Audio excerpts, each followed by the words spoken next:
Hey guys, Bartel's Bookshelf here, and I'm doing something a little bit different this time around. Instead of just doing a single review, as I normally do, I sort of ended up realizing that inadvertently these books that I was reading sort of lined up, so I thought I might do a compare and contrast sort of thing. Oh, and sorry about the hair, I I trimmed it recently, so if I look weird and balding, then that's why, but I ended up reading these two YA books just because they were ones that I heard about recently or that have had a reputation, and I wanted to read them, and I ended up reading them around the same time, like one after the other.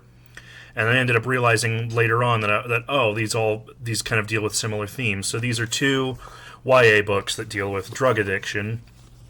That is Last Night I Sang to the Monster by Benjamin Alire Saenz and Crank by Ellen Hopkins. So when YA tends to deal with darker themes, sometimes it can feel like it's trying a bit too hard, like it's a little bit edgy, or it's trying to address these darker themes while still fitting in all of these sort of YA tropes, and it's not really given the due sort of maturity that a subject like that should receive. And I felt that one of these books dredged those waters of drug addiction very, very well.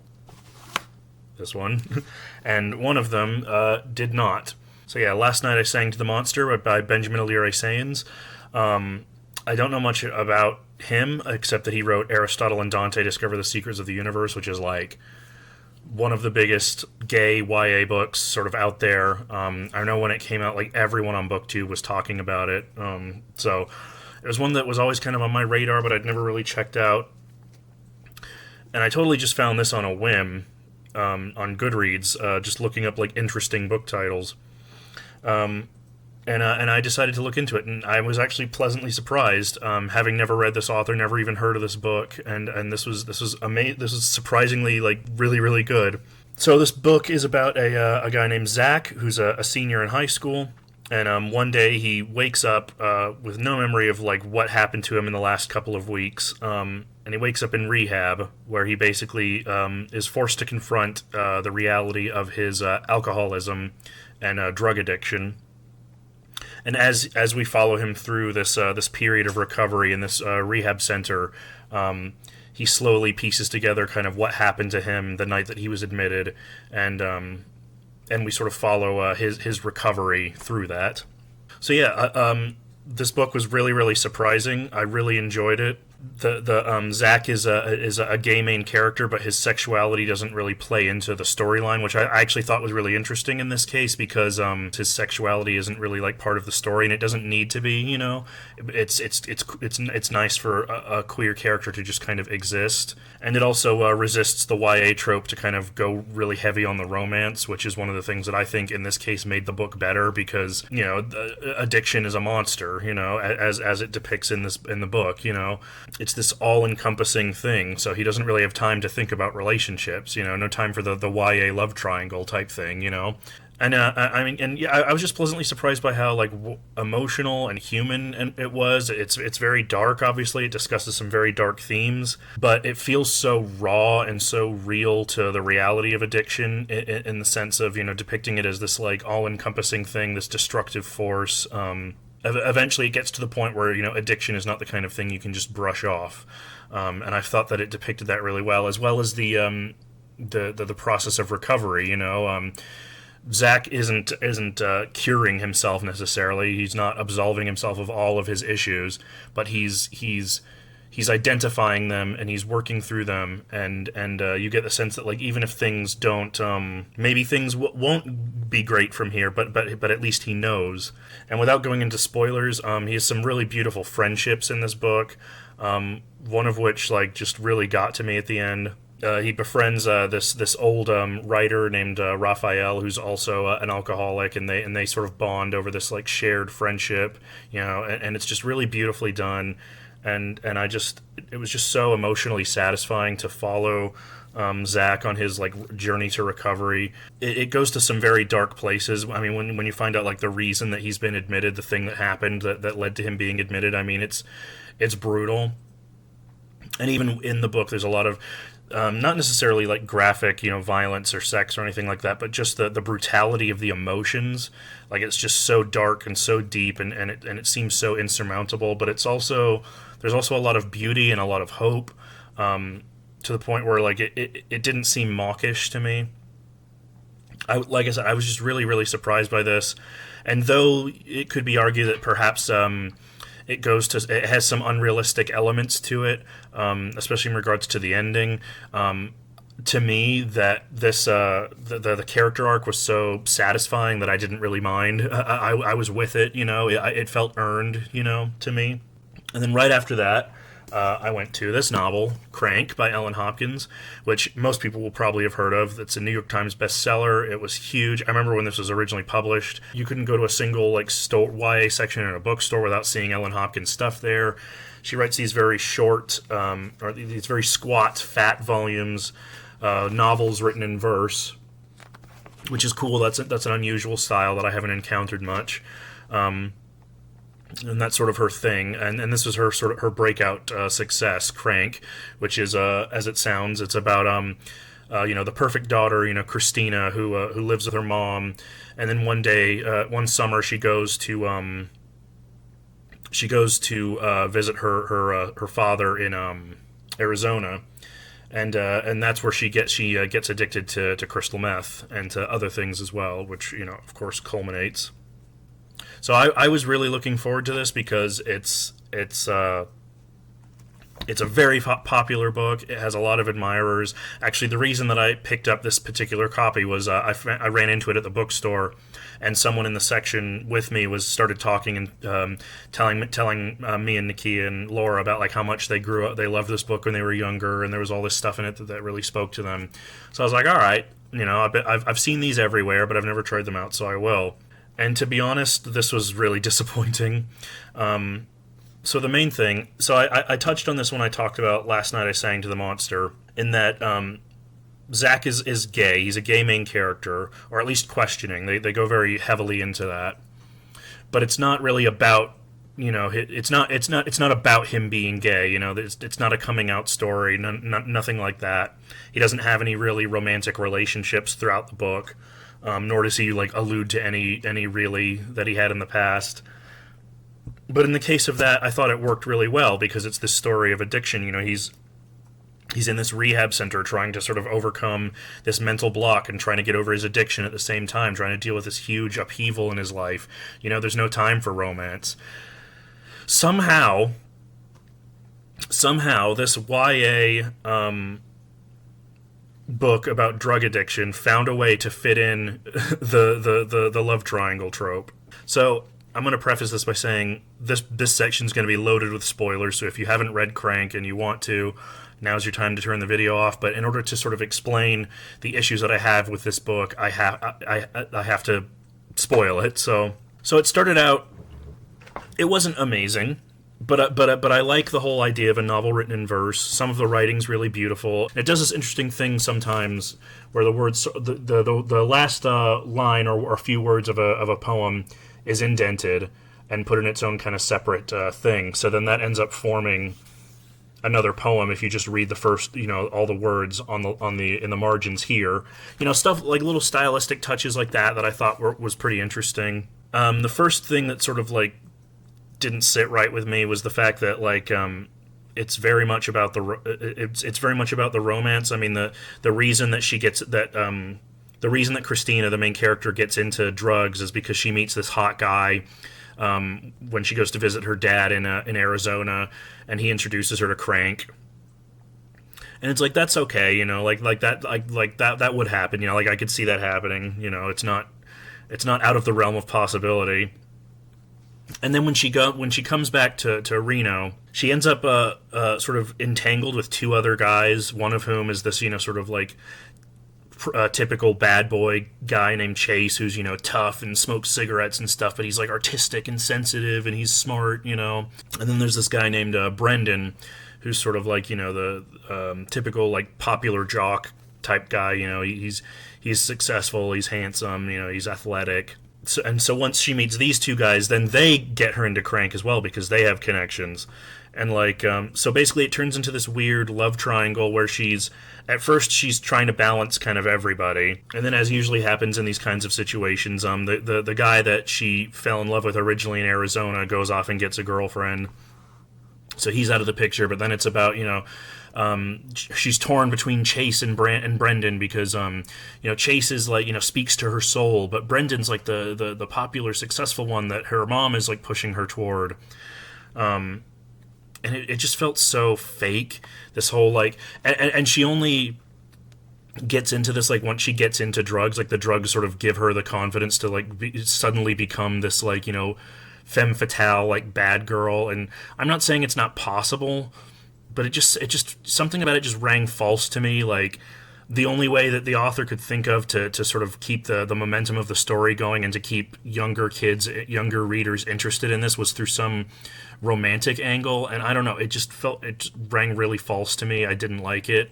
Now, granted, Brendan turns out not to be such a good guy. He basically assaults her one night after a date, and she very quickly like rejects him after that, and there's a whole bunch of other stuff. So that was fine, but it just seemed, just the fact that it's like, she's torn between two guys, and both of them just so happen to be into meth. I mean, again, I'm not saying it's not possible, but it just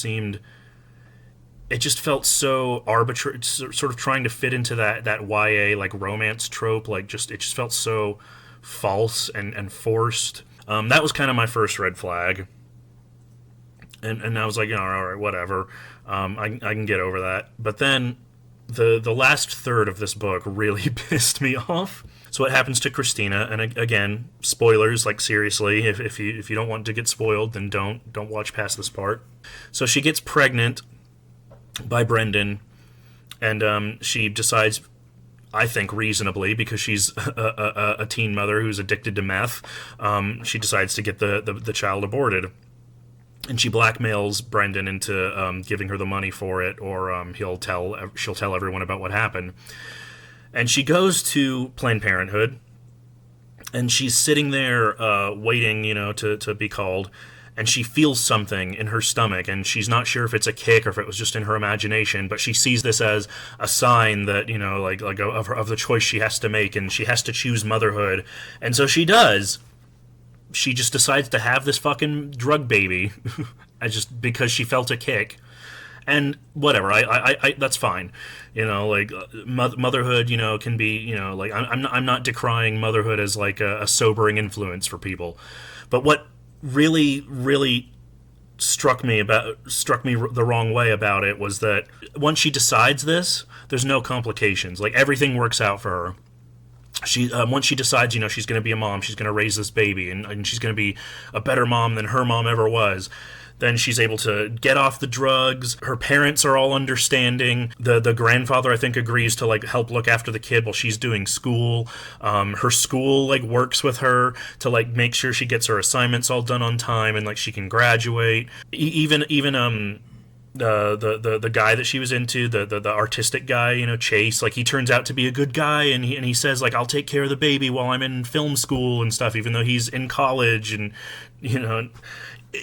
it's just this sudden like whirlwind like fairy tale ending that just felt so unrealistic and so just insulting to the reality of addiction, and super damaging to like the audience of this book, which I would assume is young girls, because that's Ellen Hopkins talks about. There's an author's note in the book where she talks about how a lot of it was inspired by her own daughter's struggles with addiction.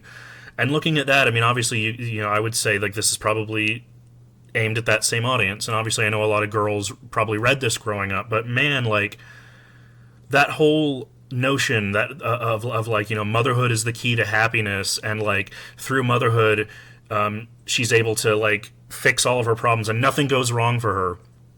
Not just all the stuff that I mentioned. The baby apparently is fine. It's not born with any defects, even though earlier in the book she's watching like a documentary about like meth users, and it talks about like birth defects and problems and things like that. But no, she's fine.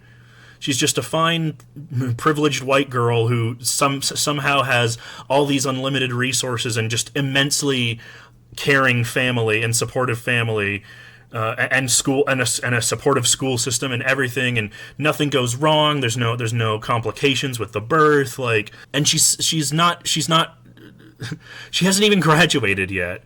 I mean, it just seemed so weird and so irresponsible to me to tie someone's happiness and success to having a child, especially because that happens so many times, where people go into having a child thinking that it will fix their problems, and it doesn't. And evidently that isn't what happened here, because I looked into it, and she adopted her daughter's child, who I assume was the inspiration for this book, So it almost comes off like some weird fantasy where she was upset at that motherhood didn't fix her daughter's addiction, so she wrote this book where it did. And I mean, I'm not like, that's great. Like, I'm glad that you were able to have that outlet, to creatively express yourself, to work through your issues. But as a book, like, man, like, that really didn't sit right with me. This weird, like, taking this weird moral stance of being like super pro-natalist and like having a baby will fix all your problems, especially with the epidemic of teen pregnancies out there and all of the unwanted kids in foster care. I mean, it's irresponsible, I think, and just unrealistic to the reality that it claims to be writing about. So whereas this book fell into a lot of the tropes of YA that really sort of irritated me, and ended up taking a pretty conservative stance. This book, Last Night I Sang to the Monster, covered a lot of the same themes in terms of the emotional struggles of addiction, but I thought it was much more faithful to the reality of addiction, much more sensitively written, and also, though it has some of those same unrealistic elements that you could level at it, that I leveled at Crank, I felt that it earned its position by being such a good story, by taking us from point A to point B, by getting us to this point through a really strong character and a well-written story and a satisfying emotional arc. It felt deserved to me. Unlike this, which just felt like some weird attempt to like hook teenage girls by having a bunch of hot guys in their book. I don't know. So yeah, I'm sorry. I know I might disappoint a lot of people with this. Like, I know a lot of people grew up with this book, like when they were teens and tweens. This book sold really well, as a massive influence. But honestly, it didn't work for me. It just left a really bad taste in my mouth. I don't know if there are sequels to this book, so maybe she addresses some of those issues I mentioned in the sequels, but frankly, like, I don't know if I'm really jumping to read them. And actually, I was thinking about this also recently because Ollie is reading Go Ask Alice for August, and I just sort of inadvertently ended up reading these YA novels about drug addiction, of which Go Ask Alice is like the quintessential one. And so it was interesting to sort of compare. Well, I wouldn't say that this has the same sort of level of like didacticism and kind of shoving it down your throat, and it's far less like propagandistic than Go Ask Alice. It's essentially serving the same function, to sort of like be this like to like hook teenagers by telling them a story about a girl who's just like you, and then to kind of scare them away from drugs. Whereas this book, well, of course it has an anti-drug stance. It still feels much more morally gray in the sense of, it's not all black and white. Things aren't easily solved. There's no like fantasy aspect to it. I mean, aside from a few things that I won't spoil, but like it was just so much more well done, well executed. Felt a lot less preachy. It didn't feel like it was trying to justify its existence by being a polemic that was trying to scare people away from drugs. It just felt like a very raw, realistic depiction of addiction and the struggles with addiction, that it didn't really need to like be a scaremongering piece, and it didn't need to try to hook teenagers by trying to be relatable. It just was a good solid harrowing story of addiction, and I think that's why the main reason this worked better than this. So I don't know if you got anything out of that comparison. If you did, please let me know. If you've read either of these books, let me know. Talk to me in the comments. Did you like this format? Did it work for you? So yeah, until then, I'll see you guys later. I'm going to be filming my wrap-up sometime soon here, and I have a tag video that Ollie tagged me in that I also need to film at some point, so I'll try and get those out within the next few days. But until then, I hope you guys enjoyed. Like, comment, and subscribe, and I'll see you guys later. Bye.